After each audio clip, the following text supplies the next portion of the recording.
নমস্কাৰ।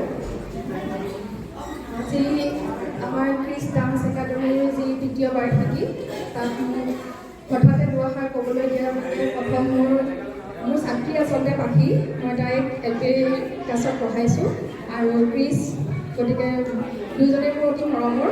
তেওঁলোক দুয়োজনলৈ অশেষ ধন্যবাদ থাকিল আৰু ইয়াত উপস্থিত থকা সকলো অভিভাৱকক উদ্দেশ্যি মই এটা কথাই ক'ব বিচাৰোঁ, সঁচাকৈ গহপুৰৰ এইটো এটা অতি ভাল অনুষ্ঠান, যেনেকৈ আমাৰ প্ৰিয়ম বাইদেৱে কৈ থৈ গৈছে, আৰু আশা কৰোঁ আমাৰ এই অনুষ্ঠানটোক আমিয়ে আগবঢ়াই লৈ যাব লাগিব।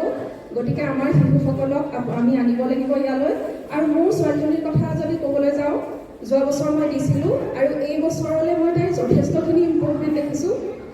গতিকে আশা কৰিছোঁ আপোনালোকৰো শিশুসকল আগবাঢ়ি যাওক, যাতে আমাৰ শিশুসকলে গৈ বিশ্ব দৰবাৰত নাম জ্বলাব পাৰে, লগতে আমাৰ গহপুৰৰ নাম জ্বলিব। আৰু আমাৰ নৰ্মল ক্ৰিছ, তেওঁৰ শ্ব' মই টিভিত চাইছিলোঁ, তেতিয়াৰ পৰাই মন আছিলে মোৰ তেওঁক লগ পোৱাৰ, আৰু মোৰ সৌভাগ্যকণ হ'ল।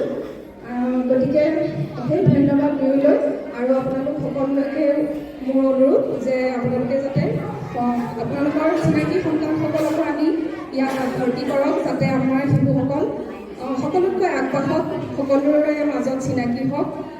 এইখিনিয়ে কোৱা মোৰ সুন্দৰকৈ সময় পাইছোঁ। ধন্যবাদ।